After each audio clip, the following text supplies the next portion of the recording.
आत्मदेव। ध्यान पूर्वक सुनिएगा। आत्मदेव कौन? आत्मदेव किसे कहते हैं? जो अपनी आत्मा में देवत्व का दर्शन करे, जो अपनी आत्मा को ही परमात्मा माने।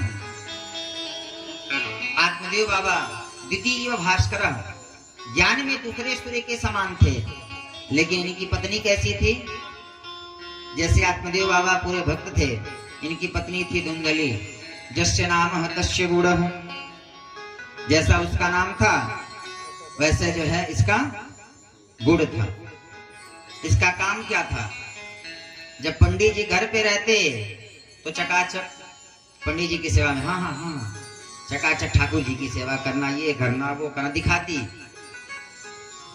और जब पंडित जी घर से बाहर चले जाते तो कभी उस पड़ोसी से, कभी उस पड़ोसी से, कभी उस पड़ोसी से भिड़ जाते। लोक वार्ता क्रूरा। उन्हें जैसे इसका नाम था वैसा गुण था। पंडित जी की गृहस्थी चल रही थी, लेकिन पंडित जी के पास सब कुछ था, लेकिन ना पुत्र था ना पुत्री। एक दिन इसकी पत्नी अपनी सहेली के वहां गई, तो रोज जाती ना अपनी सहेली के वहां, तो सहेली अपनी जो है पुत्र को इसके गोद में दे देती, खिलाती, ये बात करती, खूब बात करने में समय बिता देती। एक दिन अपनी सहेली के घर गई, सहेली ने अपने बच्चे को छुपा दिया। कहा क्या हुआ, तुम अपनी जो है बच्चे को छुपा दिया? सहेली ने कहा तुम्हारी उम्र हो गई, अब तक तो लगता था कोई बच्चा या बच्ची होगी, लेकिन तुम संतान हो गई, तुमको कोई बेटा बेटी नहीं होगा, इसलिए तुम मेरे बेटे को कहीं नजर ना लगा दो। आज धुंधली वहां से उठी, पतिदेव के पास आई, हमें बेटा चाहिए, हमें बेटा दो। आत्मदेव बाबा ने कहा आज तक नहीं कहा, आज बेटा मांग रही हो। आत्मदेव बाबा पत्नी के कहने पे तुरंत घरम त्यक्त्वा वनम गतः, आज घर को छोड़ दिए, क्योंकि घर पे रहेंगे तो पत्नी बेटा मांगेगी, अब बेटा नहीं देंगे तो झगड़ा करेगी, इसलिए घर पे ही नहीं रहेंगे। घर को छोड़ के वन में आ गए। वन में आके एक वृक्ष के नीचे बैठ के रो रहे हैं, रो रहे हैं। उधर से एक महात्मा जी निकले। महात्मा जी ने कहा क्यों ब्राह्मण देवता क्यों रो रहे हो? कहे महाराज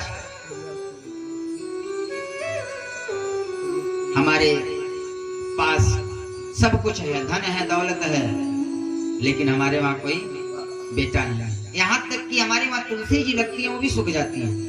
एक गैया मैया है, गैया मैया भी बाज हो गई। महात्मा जी ने बड़ा समझाया, कहे बेटा चाहिए? कहे हाँ। महात्मा जी ने कहा जिसकी तू चिंता करता है वही चिता जलाता है, जिसकी तू चिंता करता है वही चिता जलाता है, जिस पे जल सम बहाया रक्त वही जल में बहाता है। और क्या कहना, पिंड दान कर उस प्रेतात्मा से अपना पिंड छुड़ाता है। कहले पंडित जी अरे लगले बरखियों कर दे, कहते नहीं कहते हैं जिसकी तू चिंता करता है वही चिता जलाता है, और जिस पे जल सम बहाया रक्त वही रक्त में वही जल में बहाता है। पंडित जी ने कहा कुछ नहीं, बेटा चाहिए, अब ज्ञान ना दीजिए, हमें बेटा दीजिए। महात्मा जी ने ध्यान लगा के देखा, एक जन्म देखा, 2 जन्म, 3 जन्म, 4 जन्म, 5 जन्म, 6 जन्म, 7 जन्म। 7 जन्म तक कोई बेटी बेटा इनको नहीं है। 7 जन्मा अवधि पुत्रो नैव च, 7 जन्म तक कोई पुत्र या पुत्री नहीं है। कहे महाराज जो कोई नहीं देता है वो कौन देते हैं? संत दे देते हैं। अब या तो बेटा दीजिए या तो मैं सर पटक के नहीं मरूंगा। महात्मा जी ने कहा बड़ी विडंबना हो गई। ऐसा बात है कि आपके 7 जन्म तक कोई बेटा बेटी नहीं है और मेरा अगला जन्म नहीं है। लाओ मैं अपने आप को ही आमंत्रित करके तुमको देता हूँ। महात्मा जी एक फल लिए, फल में अपने आप को आमंत्रित कर दिए और दे दिए, कहे अपनी पत्नी को दे देना, जाओ खाएगी बेटा होगा। आत्मदेव बाबा फल लेके आए, धुंधली से कहे फल खाओ बेटा होगा। धुंधली ने कहा हाँ फल खाने से कभी बेटा होता है? कहे खाओ, संत का प्रसाद है, संत का प्रसाद है, खाओ ना। कहे ठीक है रख दीजिए खा लूंगी। अब फल लेके सोच रही है फल खाऊंगी गर्भवती हो जाऊंगी, धीरे धीरे पेट बाहर आ जाएगा, फिर धीरे धीरे जब 5वां 7वां महीना लगेगा नित्य क्रिया में जो है हमको समस्या हो जाएगी। 5-6 महीने तक मेरा पति अपनी बहन को बुलाए ना बुलाए, लेकिन 7वां महीना जो लगेगा मेरा पति अपने बहन को बुला लेगा। अब ननद आएगी, कहां कहां बक्सा खोल के ले जाएगी पता नहीं है, इसलिए जो है फल नहीं खाना है। सुखी जो है सबसे या तो बंध्या नारी है या तो विधवा नारी है, हमें फल नहीं खाना है। अभी सोच के जो है फल लेके सोच ही रही थी, उसी समय उसकी बहन आ गई। बहन दाएं हाथ में बाएं हाथ में, बाएं पैर में दाहिने पैर में, बाएं कंधे पे दाहिने कंधे पे बेटा ही बेटा लिए है, बेटा ही बेटा लिए है। धुंधली ने कहा क्यों दीदी इतना पुत्र लेके घूम रही हो, बेटा पैदा करने में दुख नहीं हुआ? उसकी बहन ने कहा दुखों का पहाड़ टूट गया। कहे इसी दुख में मेरा पति भी डालना चाहता है। कहे ऐसा बात है, 9 हमारे हैं, 10वां होने वाला है, 10वां होगा ले लेना, तब तक काम चलाओ। कहे फल का क्या करे? कहे गैया को खिला दो। कहीं फल का के बेटा होता है? आज दोनों ने ला करके गैया को फल खिला दिया। अब धीरे धीरे समय बीता, समय निकलने लगा ना, पेट पे कपड़ा बांधने लगे। अपने पति से बोली है जी हम गर्भवती है ना, कुछ लाइए ना फल फलहार, फल फलहार लाइए। आत्मदेव बाबा तो बाबा है, बाबा लाते गए, ये जो है खाती गई, कपड़ा बांधती गई। धीरे धीरे 9वां महीना लगा। 9वें महीने में रात में धीरे से कपड़ा खोल दी और बेटा ले लिए। आत्मदेव बाबा से कही बेटा हो गया, बेटा हो गया, बेटा हो गया। आत्मदेव बाबा ने कहा देवी तुम प्रसूति नहीं लग रही हो। कहे अब क्या कह रहे हैं? अब डांट के बोली चुप। और कुछ समय के बाद गैया मैया को भी एक बेटा हुआ।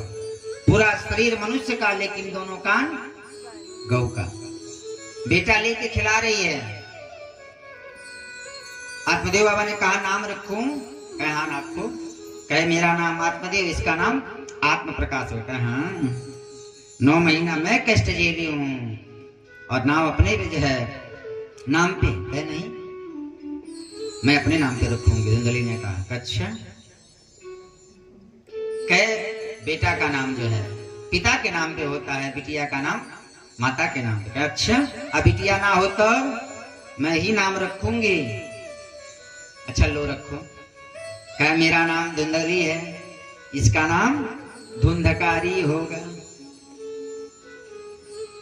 देखिए नाम का बहुत बड़ा फर्क होता है, जीवन में बहुत बड़ा प्रभाव होता है। लेकिन कहीं कहीं क्या होता है कि नाम गंगा सागर तुमड़ी में बनिए ना, अपने नाम को बचाया जाए। आज उसका नाम क्या रखे? धुंधकारी। और जो गैया मैया से बेटा पैदा हुआ उसका नाम क्या रखा गया?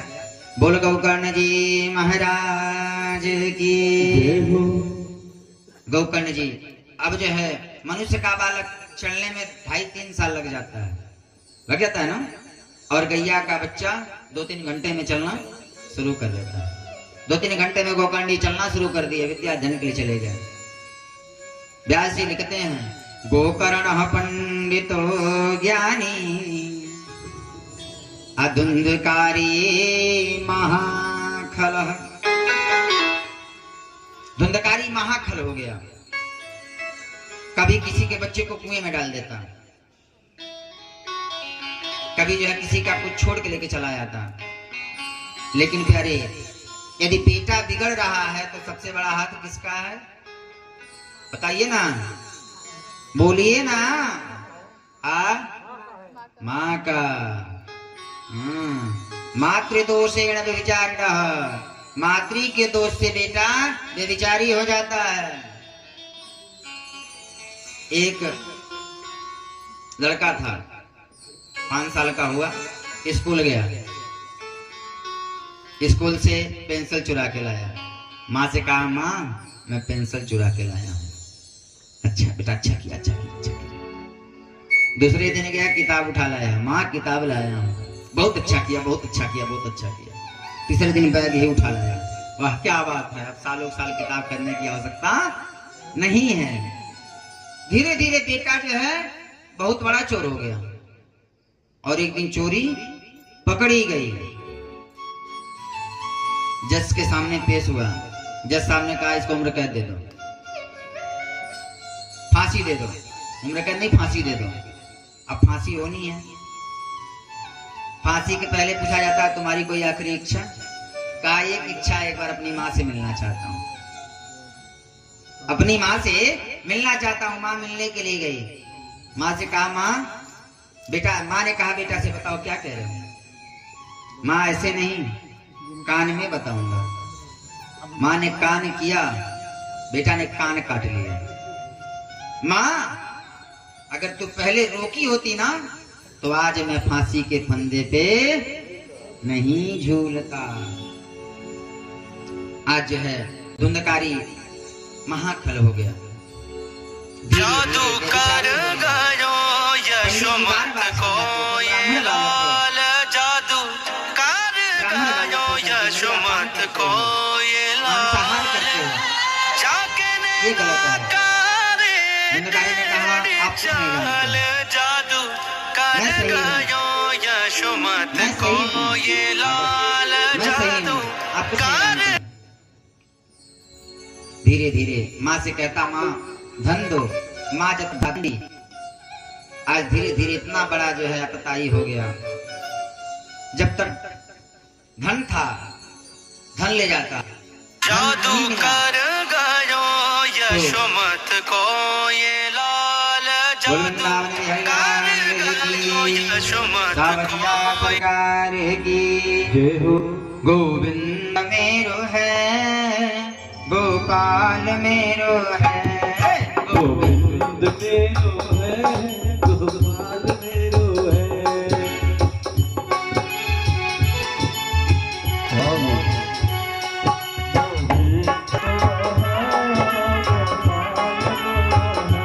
गोविंद है, गोपाल मेरो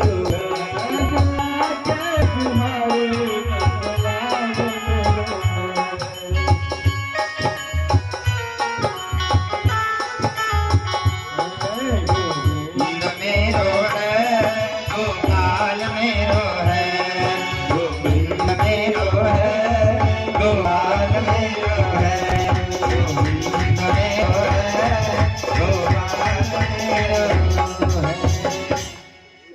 आज जो है जब तक धन था तब तक माँ देती, जब धन नहीं घर में तांडव मचाता। माँ धन दो। पिताजी से कहता धन दो। पिताजी ने कहा धन है कहाँ दें। पिताजी को आज लाश से मारा। पिताजी घर छोड़ के वन में चले गए। वन में कौन मिले? गोकर्ण जी। गोकर्ण जी ने कहा पिताजी आप यहाँ? कहे हाँ, तुम्हारा भाई धुंधकारी जो है अतताई हो गया है, इसलिए मैं आया हूँ। बेटा मेरा मार्गदर्शन करो।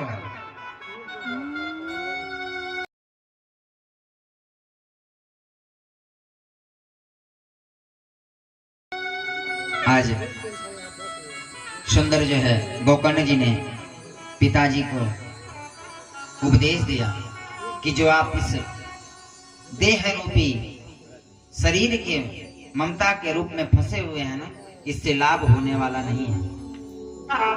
इस ममता को छोड़िए और भगवान के चरणों का ध्यान करिए।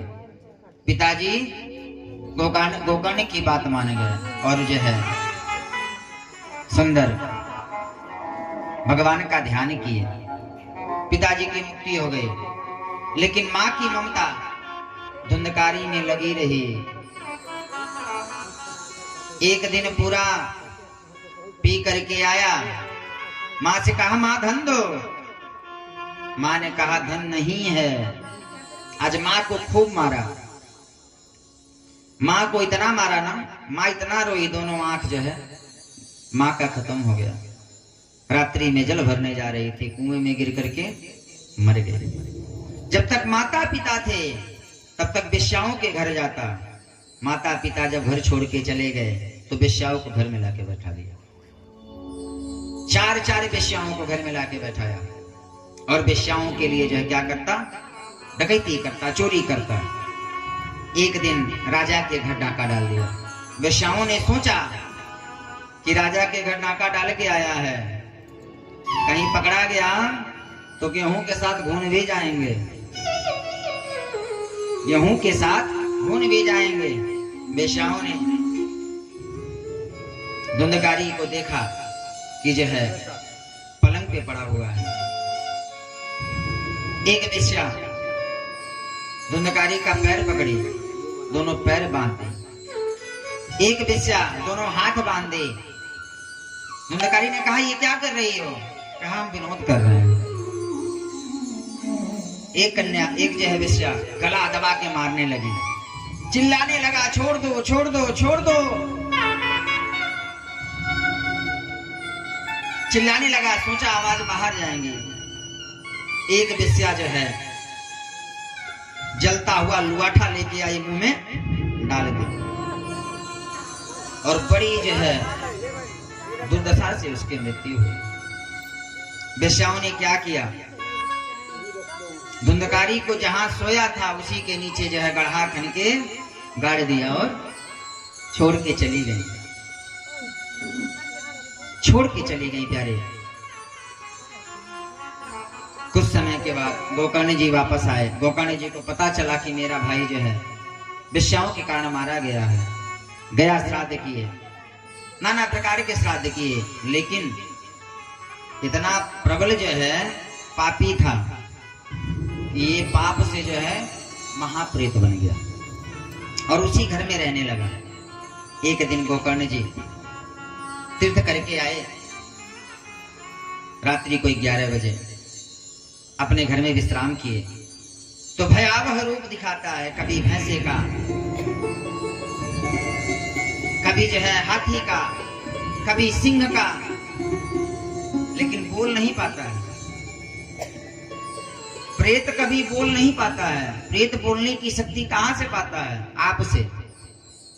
रात्रि में अकेले भ्रमण कर रहे हैं तो अनजान व्यक्ति से बात ना करिए।